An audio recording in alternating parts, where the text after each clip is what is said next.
hanging with it.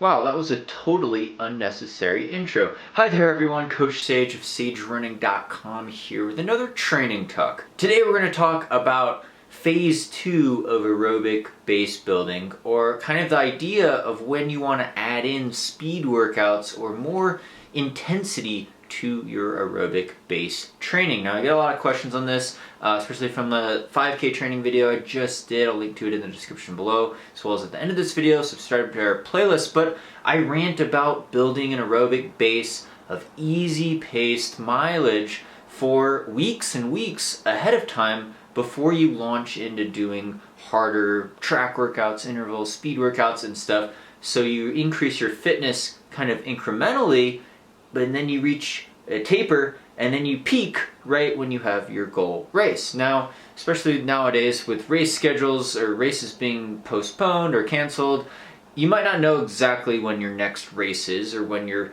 track season or cross country season or road racing season or mountain running season is going to start exactly. And like I've always said in my training talks, you could really only hold really high level 100% competitive peak fitness for maybe a matter of weeks, maybe a month or two in there, right? If you're doing a season of races, you want to be at your peak for a certain amount of time, but eventually then you're going to have to take a break, probably reset the system, maybe take several weeks off from running, do some cross training before you build back up slowly again. And the thing is, when you take a break, you've got 0 miles a week, 0 kilometers per week running, all of a sudden you have this goal race, be it 12 weeks away, 16 weeks away, 22 weeks away.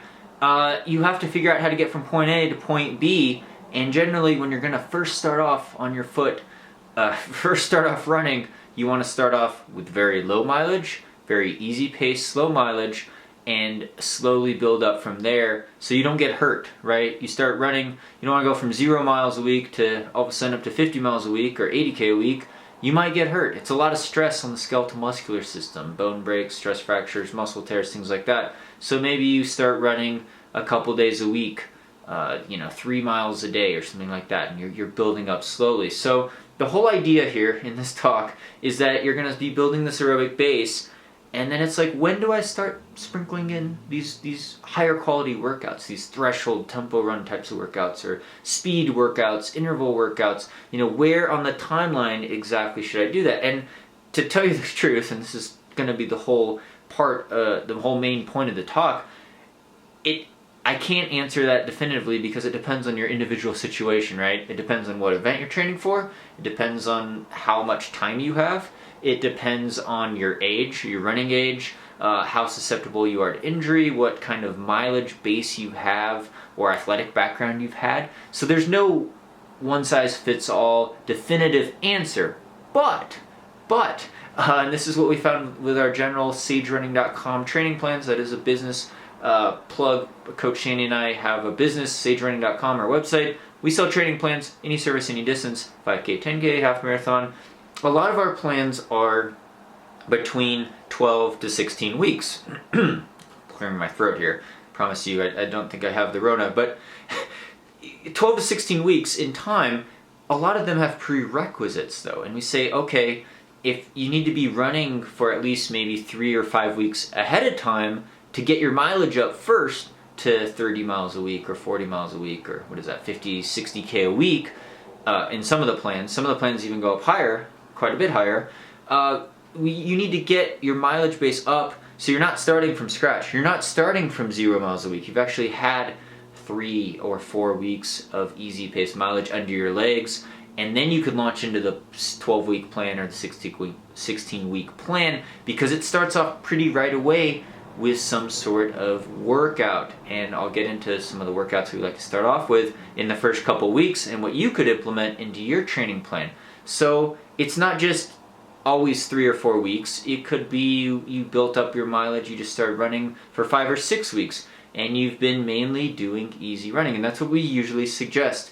When you're increasing your mileage, especially from 0 miles a week up to whatever kind of volume you need to be getting up to, running more frequently, it's usually better to go very slowly, progress upwards, and to keep the mileage not intense or fast. Not to push every day, but just get the miles in under your legs, conversational pace. You could talk, you're not breathing so hard that you're really out of breath, and you're not landing with a lot of impact force, because that's the kind of thing that gets you injured. And the stress of increasing your mileage each week is a stress. And so if we add speed and intensity on top of that at the same time, then we have two stresses working against you. Now, as you get more into your plan, you will be building peak volume, peak mileage, as well as maybe having 2, maybe even on some weeks 3 quality workouts or high intensity workouts. When I ran at Hanson's Brooks, they called them SOS workouts, or something of substance.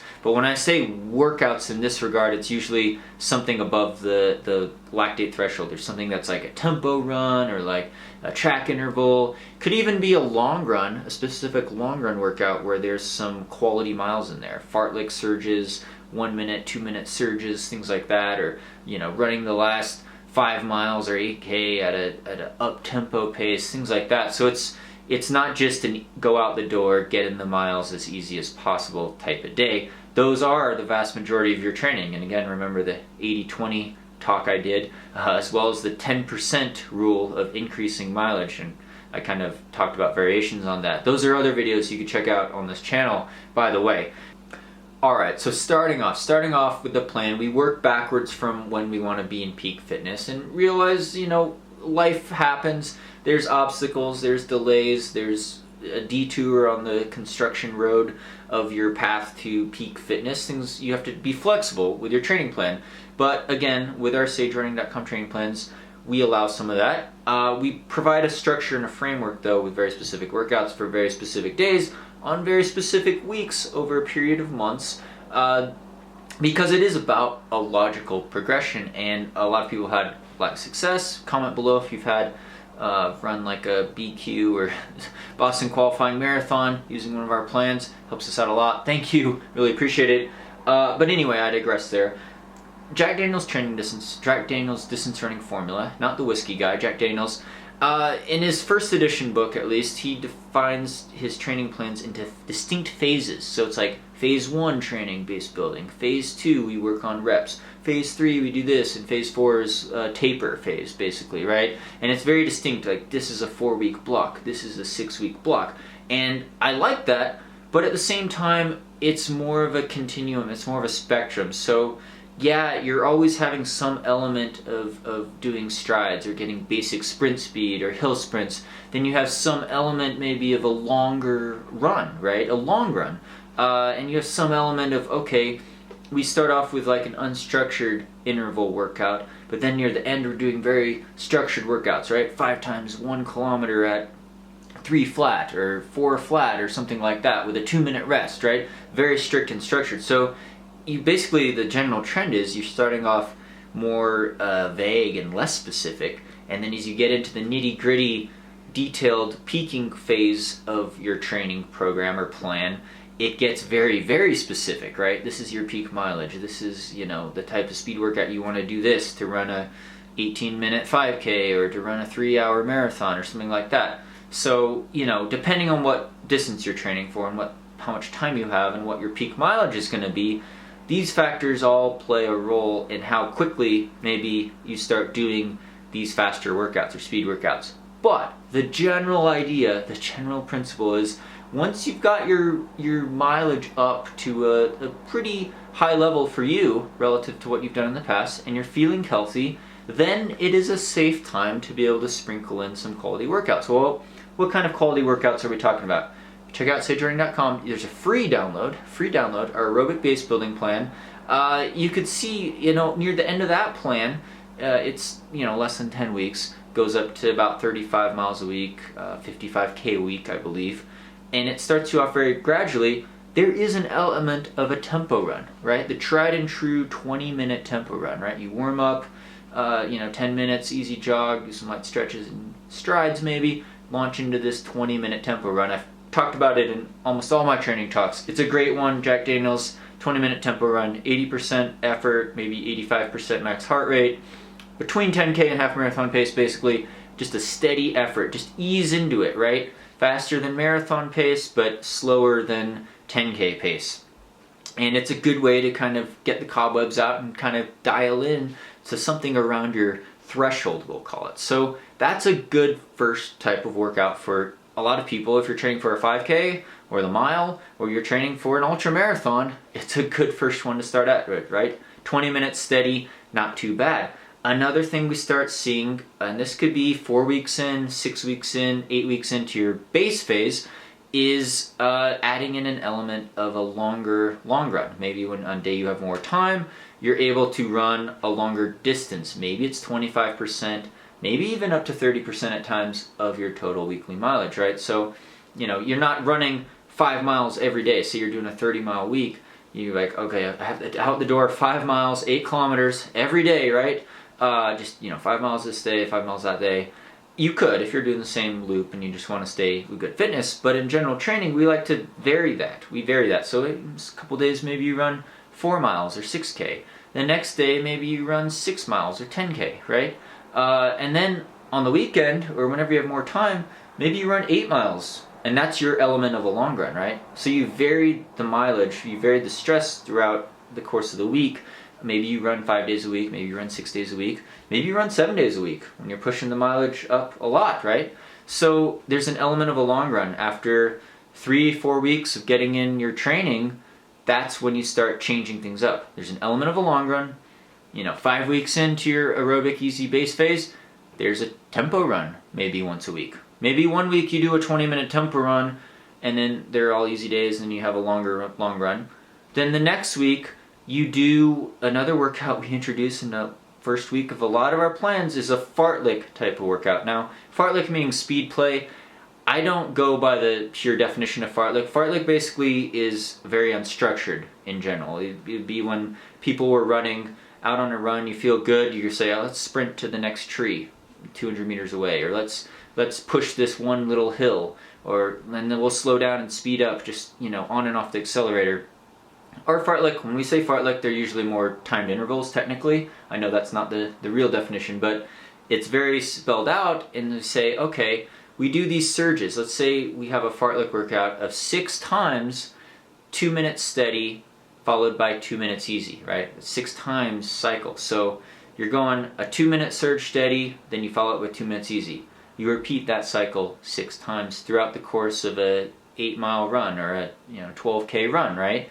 And so you kind of pick the pace though. We don't say, okay, maybe it's between 5K and 10K pace. We'll give you that guideline, but it's not meant to be a super hard workout. It's not like you have to run 600 meters in this 2 minutes, or you have to run 5:30 per mile pace, or 3:30 per kilometer pace for 2 minutes. You're not checking your Coros GPS or whatever kind of watch you have constantly, or worrying about heart rate even. You're just going by feel, just going by breathing. You say, okay, I'm going to work on some quality work today. We're just going to surge for 2 minutes at a strong pace. We'll call it a strong pace, right? Doesn't even have to be steady. It might, but we usually give suggestions and say, okay, maybe between current 5K and 10K intensity or pace, what it feels like, right?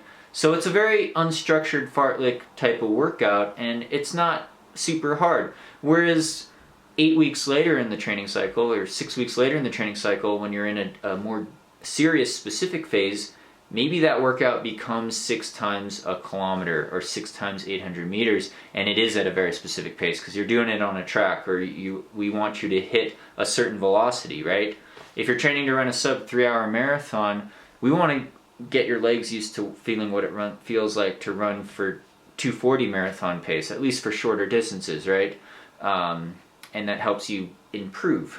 So early on though, in the training cycle, again, this could be in the first 6 to 8 weeks. So you start from scratch, you start from zero, you start building your mileage up, easy pace, conversational pace. The one other element we like to throw in, and you're always touching on speed. Touch on speed every day is what Peter Coe used to say. You don't have to touch on speed every day if you're a distance runner, but it's good a couple times a week maybe to do what we call strides. I've done a whole video on strides.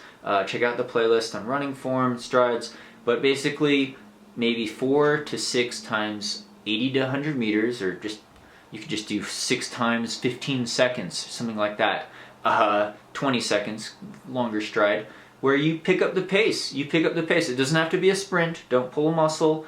Eventually, it could get up to where after you've done these for several weeks or months, that you hit near top speed. It's an acceleration actually, but you generally want to run, pretty fast in these, 90% of top speed, at least 1,500-mile race pace type of thing.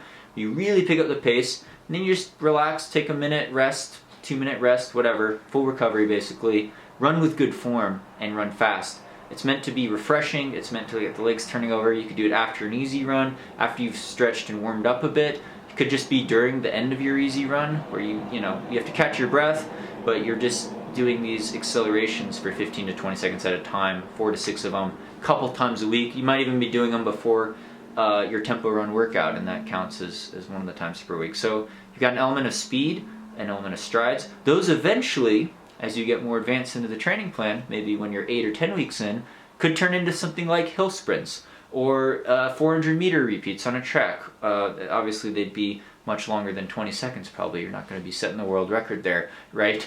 That's like almost world-class time for a 200-meter. But anyway, it develops that speed and that stimulus to the fast-twitch muscle fibers and works on good running form. While at the other end of the spectrum, you have an element of a long run, and you're building that aerobic base and that strength with your easy pace mileage. So that's kind of the idea of adding in the types of quality workouts, meaning speed and intensity, slowly into your training plan, just peppering them in so you don't get injured, and so you build fitness progressively over time.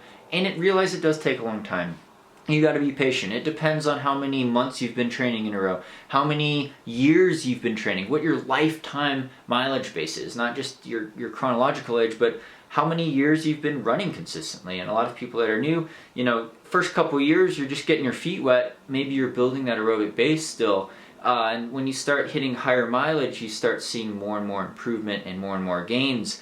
And when you get to be like my age and you've been running hard year-round for over 22 years, the gains are very marginal sometimes, and it's harder to PR. But hopefully you could progress and stay healthy and enjoy the sport a lot, and this gives you some of the ideas of what you could see.